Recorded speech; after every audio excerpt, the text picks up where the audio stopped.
We haven't had a weather forecast like this in an awful long time for making hay. We probably need to start raking right about now. We've been mowing for 3 or 4 days and it's all mowed, so it's time to get after it.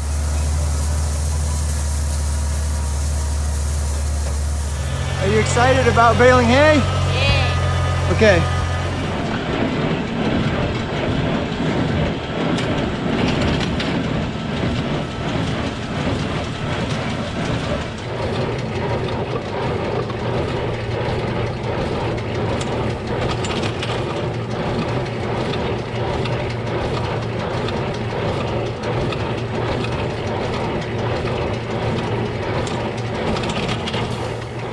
Hey there, thanks for turning down my road. If this is your first time here, my name's Carl. My little brother and I both work for local farmers full time, but we both also farm together with our cattle herd and our hay operation. Everybody's involved, from the smallest to the biggest. If you don't have the joy of farming yourself, I'd love to help you experience it through this channel. Whatever your background, you found the right place. This is Dodge Brothers Farm and Ranch. Hey everybody, welcome to day 2 of baling and raking and raking and baling.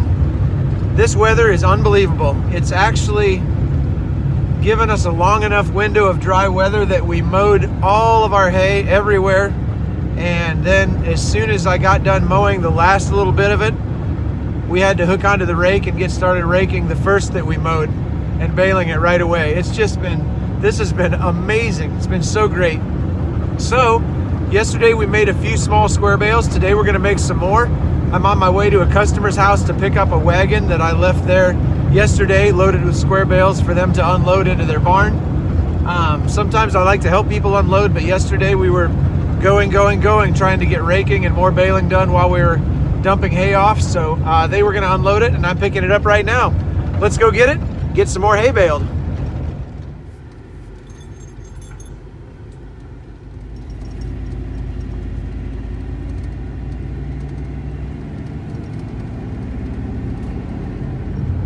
Now this wagon does not trail the best. I can only go maybe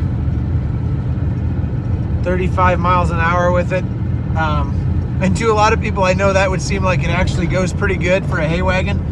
But our other one will go about 55 miles an hour empty and still pull pretty straight.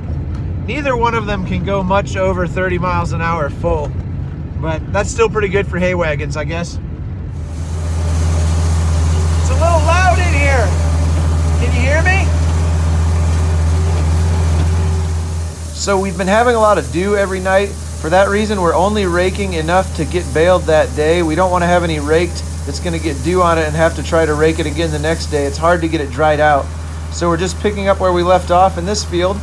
And now my brother's going to take over raking so I can go get started square baling. I've got a friend coming to help load to fill in the gap between now and when Ben gets done raking. And of course he's got to be a show off and try to go through this gate with the rake down.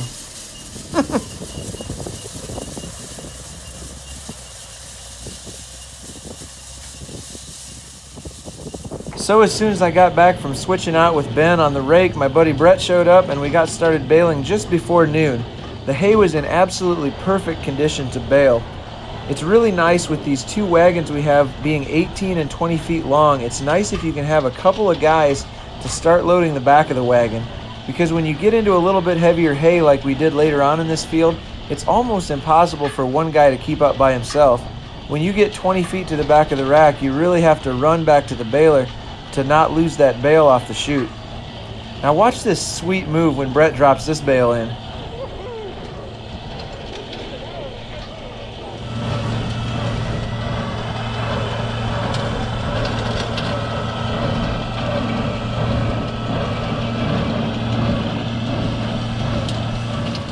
Well, now I'm on the way to the last field that we're going to make square bales on. My brother's just finishing raking this field, and then the round baler guy's going to swing in and bale this one, and then come over and bale whatever I can't fit on the last wagon over at the other field.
we do spend a lot of time on the road moving stuff from farm to farm.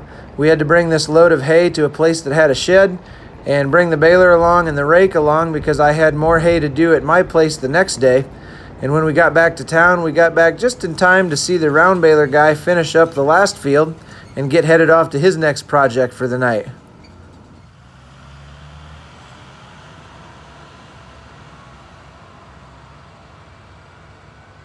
All right, do you know what time it is? It's time for the last day of raking of the whole year. Kind of sad. It's my favorite thing to do. One of them. I've got a lot of favorite things, but it ranks right up there. Let's get her done. I may have actually sold a little too much hay this year. I hate to do this, but I might actually have to buy some hay to fill in. I may have oversold a little bit, thinking that we were going to have a better second crop, but the way it's been dry and we've been having to feed some hay to the cattle in the pasture this summer to keep the pasture going, we might be a little bit short, but I'll know here in a few hours when we get the baling done.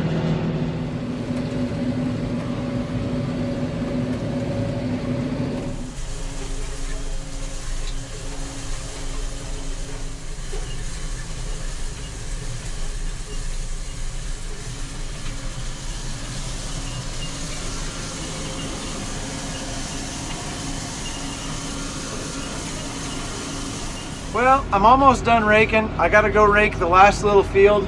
Had a kind of a brain fart. I should have taken the time to put the baler where it needed to be earlier. I thought I was in too big of a hurry to move it yesterday to where I'm going to need it to bale with today, and then I realized I've got my truck hooked up to the trailer with all the round bales on it. I don't have anything to pull the baler with, so on the way out to rake the last field that's the furthest away, look at this. I had to hook up the baler and then put the rake behind the baler so that I could get everything there.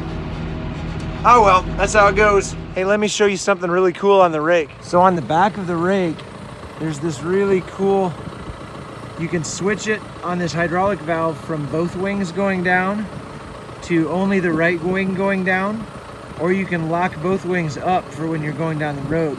Right now we're just gonna run one. No, we're gonna run two. No, we're gonna run two to start this field. And then we're gonna run one later. All right, now we're just gonna put one down.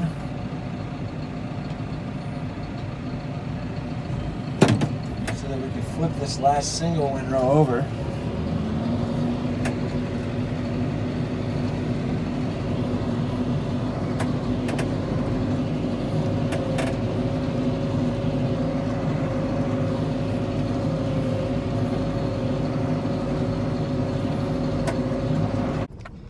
Well, it is Saturday morning. All the baling is done. The last bale got made last night just as the sun was going down. I've got a baby bale in the back of my little truck. Probably only weighs about 150 pounds. And I'm going around trying to count how many bales are everywhere so that I can figure out how many we've got to sell. I think we might be oversold just a little bit, like I said before, but I'm trying to get this figured out this morning. And then this afternoon, we're gonna start hauling some hay to the customers and try to get some of that done so that we can put hay season 2020 in our rearview mirror. So this is classic weather forecasting. There was a 20% chance of isolated sprinkles this morning before lunch. And it looked like we were gonna get a lot of rain, and we did get just some drizzle. And so we didn't try to do anything this morning, just went around, counted bales, and did our chores really slowly, measured some buildings that we were talking about doing something with next year. And now I've got the big hay dumper trailer hooked up, and I'm headed to fuel up so we can move hay, and it looks like we're gonna get smoked.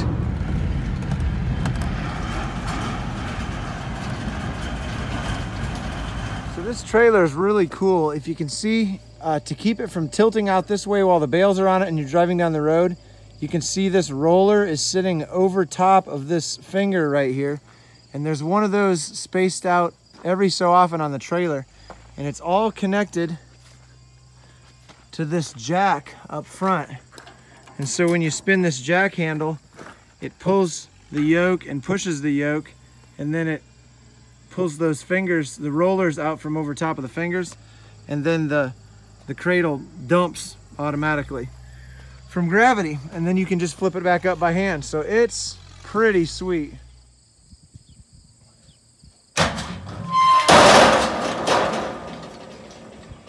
So this is how we've been loading this trailer to avoid having to slide the bales all the way up on those rails, because the bales are actually, the two rows of bales are touching each other in the middle.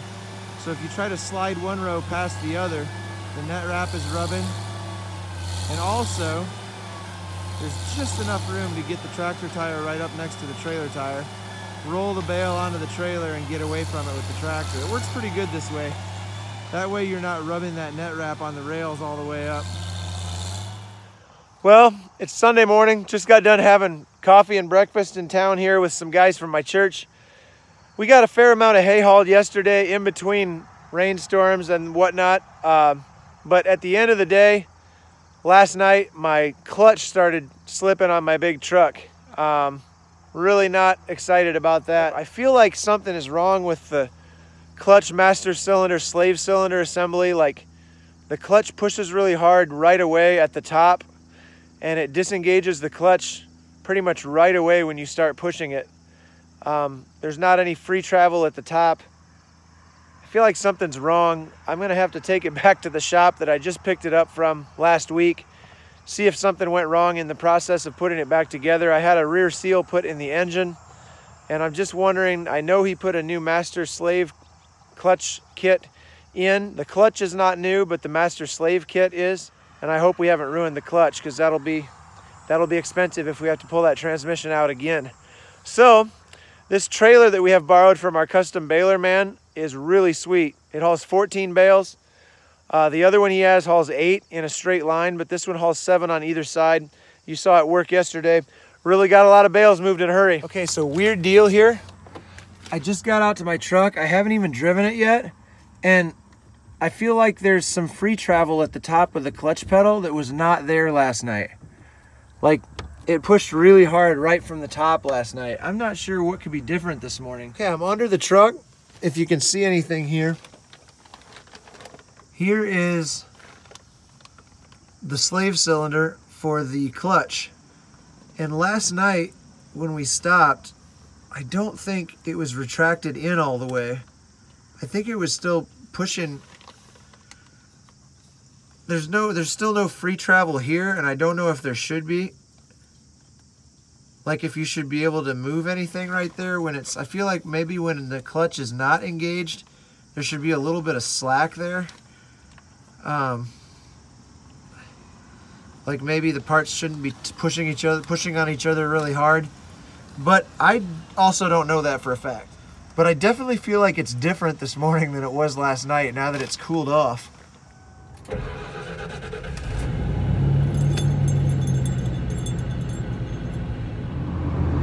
Well, it's not slipping yet, but after just a couple of miles of driving, the clutch feels exactly like it did last night. It's really hard to push right from the top. There's no free travel at all at the top of the clutch. We need to get this addressed because I can't let that clutch slip, otherwise it's going to actually destroy the clutch. So, who knows? Got all the bales moved that have got to be moved with this truck at least. And I've got a few left to pick up with the tractor and get moved off a waterway back home. But for the most part, hay season 2020 is over for us. Hey, guess what, y'all? Figured out the problem with the truck. It was not an easy diagnosis, but here's what happened. All right, let's get under here with the flashlight and see what we can see on the camera. I hope I can show this to you. So right up here is the clutch push rod that goes to the master cylinder. This is the master cylinder here. It actually sticks out in the engine bay and bolts to the firewall, and this push rod connects to what is called the clutch pedal swing arm. This shaft between the swing arm and the pedal rotates when you push the pedal, and then pushes this swing arm in, which pushes the master cylinder in via this push rod.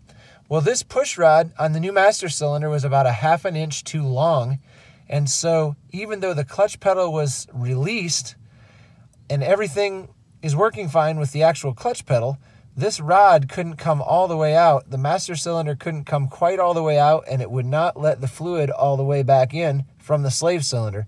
So in essence, it was always pushing on the clutch just a little bit, like a bad student in driver's ed riding the clutch. So I had to figure out how to fix that. I purchased a brand new clutch pedal swing arm. You'll notice that the old clutch pedal swing arm has splines in it to line up with the splines on the shaft on the clutch pedal assembly. The new one has no splines. And the reason is, when we install it up under here, on the end of that shaft right there with the splines on it, when we first tighten that nut down, the splines on the shaft will cut new splines in the control arm, and then it'll be positioned perfectly to work with the new master cylinder. It doesn't take much to throw it out of whack, and it doesn't take much to fix it, but I'm glad I got to the bottom of this problem. So she's back up and running again. I don't think we hurt the clutch hardly at all. I never smelled the clutch burning when we were driving. I only noticed it slipping just on that last load, and we took it really easy after that to make sure we didn't slip it anymore. And now that that master cylinder is functioning perfectly like it should, it'll let the slave cylinder retract like it should, and it's not gonna put any more undue pressure on that clutch. And that just goes to show things are often simpler than they look, simpler than they seem. If you start to understand how a system works, you can diagnose it yourself. You don't need a mechanic. I mean, I talked to a fair amount of mechanics when I was trying to figure this out, so you do need a mechanic.